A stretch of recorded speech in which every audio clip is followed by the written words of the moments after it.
Hello everyone and welcome to the YouTube channel of BeingACCA. This is Tushita Gupta, ACCA affiliate, and in this video we are going to be solving the FM kit. This is the latest KAPLAN kit for 2023 to 2024, and we are beginning with the section B questions for the first topic in the kit itself, which is financial management function and environment. Let's read the question. The following are the extracts from the last board meeting at Y Company, a quoted high street retailer based in country A. Y Company sources some products such as food and clothing from third-party suppliers, but also makes some of its own products such as furniture. The context of the discussion is a plan to close a domestic furniture factory and build a new one in a cheaper country. Now, what the CEO says is, I think we should be more cautious about going ahead with the plans to build a new factory in country B, as I have looked at their forecast inflation rates. Okay, so let's keep highlighting whatever we find important. So he's talking about inflation rates, and they are higher than expected. This would send our costs sky high when the reason we want to build it is to save money. However, we cannot boost profits when then I fear we will have to cut the next dividend. So they are talking about cutting the dividend, something that will be disastrous for our shareholders who will then sell our shares en masse. Okay, now Director A says, surely the exchange rate will move to compensate for the difference in inflation. So Director A is also talking about inflation and exchange rates, right? Okay, so Director B says, I think the key issue is improving reported profit. This is the main way he wants to improve the reported profit, which is the main way we can keep our shareholders happy, which is, after all, our job.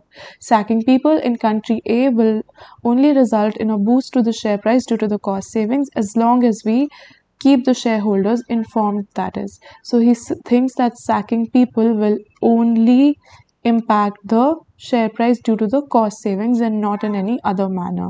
Let's find out ahead. Director C says, I think we should be more worried about what is happening in our own country. The government is talking about restricting the money supply to control the excessive cost push inflation. Director D says, I have some good news. The government has blocked a proposed merger between W Company and X Company, two rivals of Y Company, on competition grounds. Okay, so a proposed merger will no longer happen. Right. So let's read the first question, which says, which two dividend concepts or theories are consistent with the CEO's fears over the cut in dividend? So he said that we will cut the dividend and shareholders will sell the shares in large quantities. Now M&M is wrong, because according to M&M dividend irrelevancy, it is not relevant whether we are paying dividends or not, right? So for B part says clientele effect. So this is true, because if less dividends are paid, many shareholders will view the cut similarly, because the clientele would be similar. So they will view it similarly, and there might be a mass selling of the shares. So this is true. C is residual theory. Residual theory is not valid over here, because according to residual theory, we should take all the projects with a positive return, and we will only distribute dividends if we are left with some money. So this is not relevant over here. Dividend signaling is true, because it means that the shareholders the CEO is concerned that if the dividend is cut, there will be a mass selling by the shareholders, which is true, because the lesser dividends will signal that the company is not doing well, which will lead the shareholders to sell off their shares. So my answer is B and D. Moving to the next question. What theory is consistent with Director A's view on exchange rates? So Director A talked about inflation impacting the exchange rates, which is the purchasing power parity theory. So B is my answer. Which two statements concerning Director B's comments are true? Director B was talking about improving the reported profit, sacking people, and the impact on share price. So increasing profit is always in the best interest of shareholders. No, this is not true, because if they are, uh, sacking out people, and then this leads to bad reputation. Even though profits will be increased, but then the shareholders' best interests are not taken care of, because if reputation falls, the share price will fall, and this is not in the interest of the shareholders. Moving to the next one, directors have a fiduciary duty to put shareholder interests first. This is true. Directors are put in place by the shareholders so that they take care of the company in place of the shareholders, right? Sacking staff will have no impact on the share price other than as a result of the cost savings.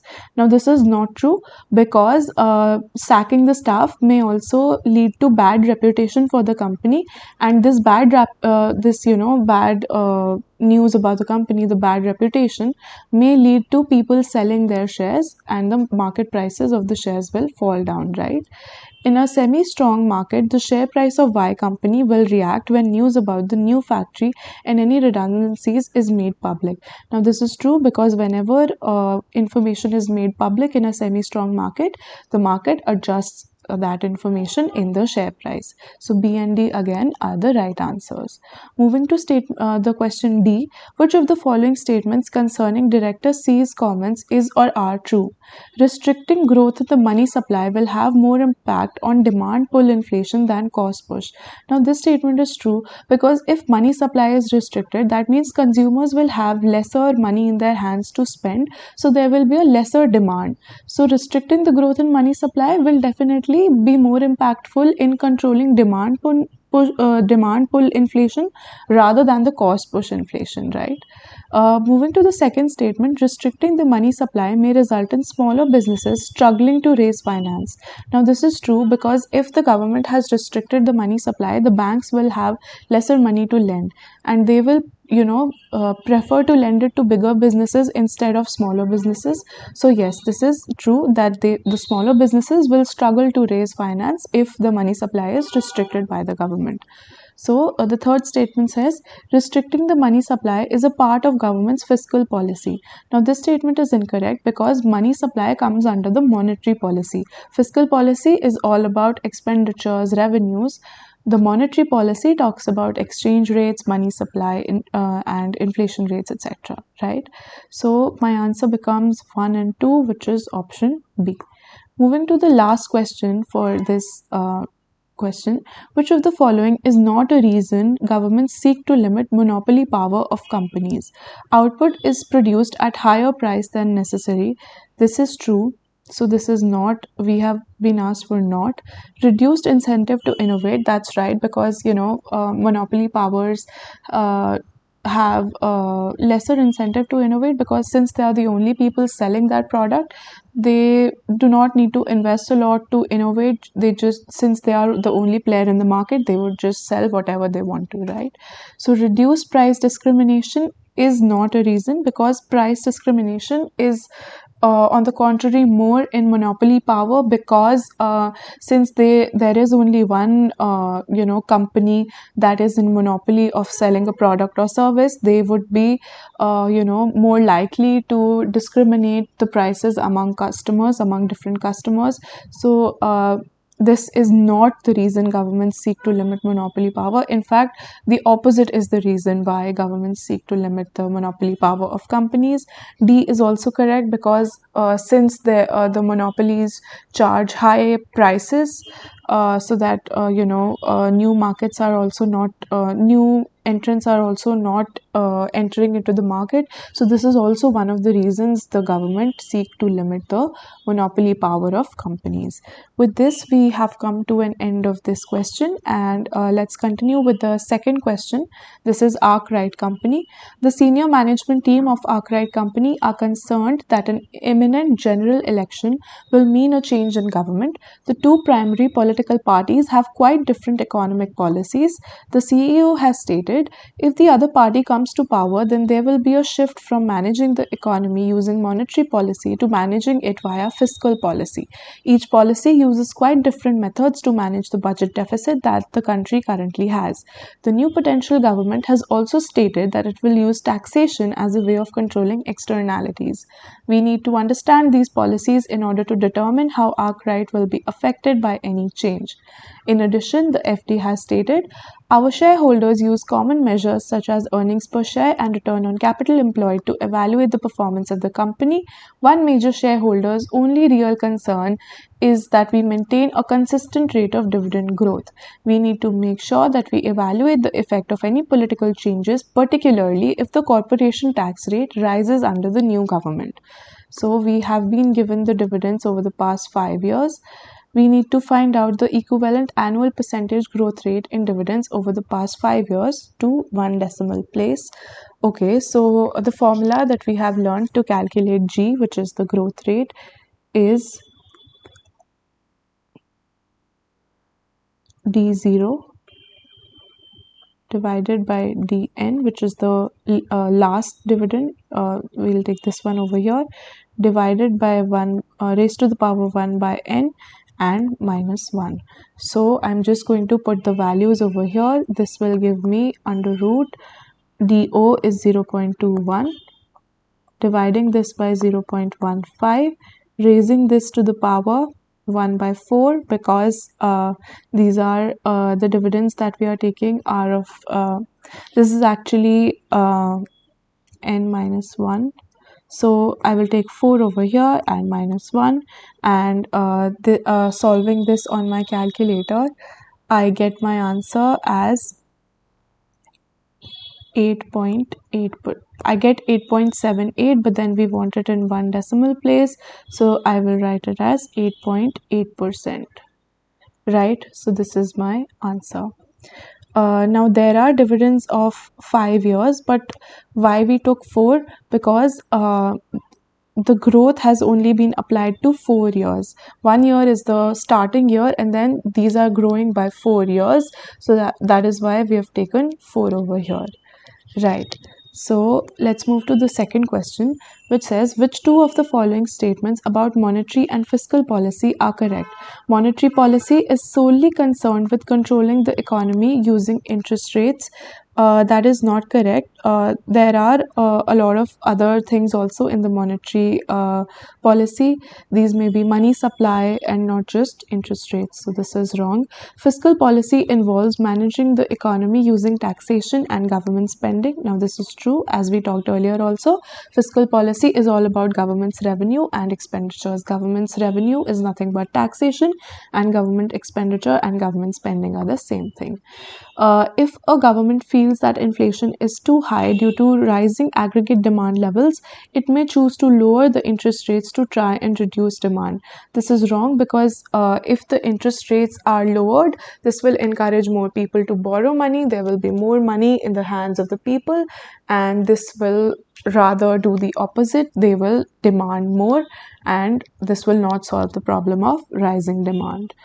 The use of increasing government borrowing to stimulate economy can lead to crowding out of private investment. Now this statement is correct, because when the government increases its borrowing, there will be an increased government spending and businesses will have lesser places to invest in. So this is the right statement.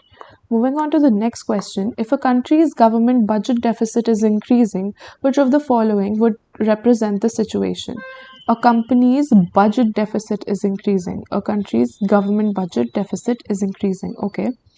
An increase in the government spending has outweighed an increase in taxation income, leading to increased government borrowing. So when deficit is increasing, this means that the government is spending more.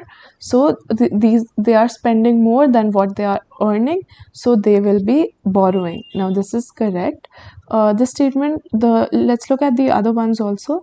The second statement says, an increase in government spending has been outweighed by an increase in taxation income, leading to decreased government borrowing. No, if we are in deficit, we will have to borrow, right? Not decrease our borrowings. So this is wrong.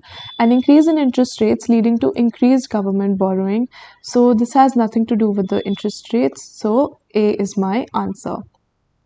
Moving on, if the new government chooses to increase the rate of corporation taxation levels, which two of the following would represent the initial direct effects of earning per share and ROCE? So let's see if the the tax rate increases. So let's see what the formulas of these use. So EPS, when we calculate EPS, we use the earnings after tax,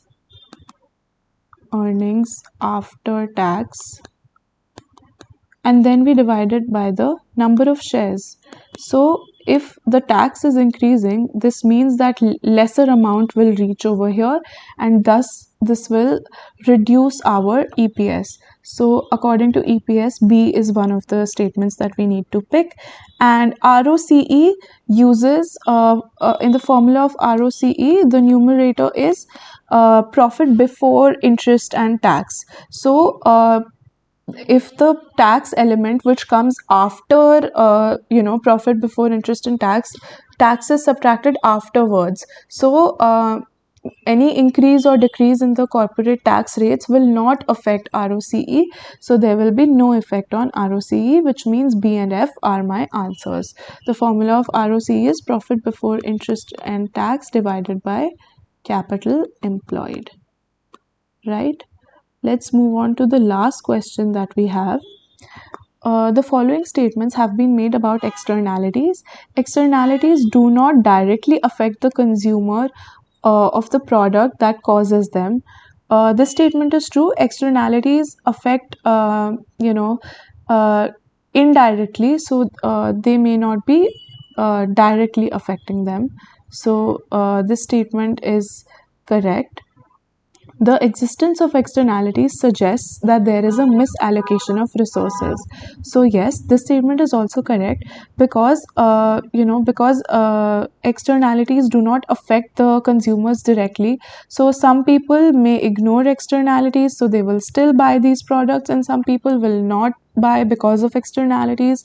So there will be a misallocation of resources. This is also true, which makes B the correct answer. And with this, we have come to an end of this video. In the next video, we will be starting with the working capital management questions. Thank you for watching.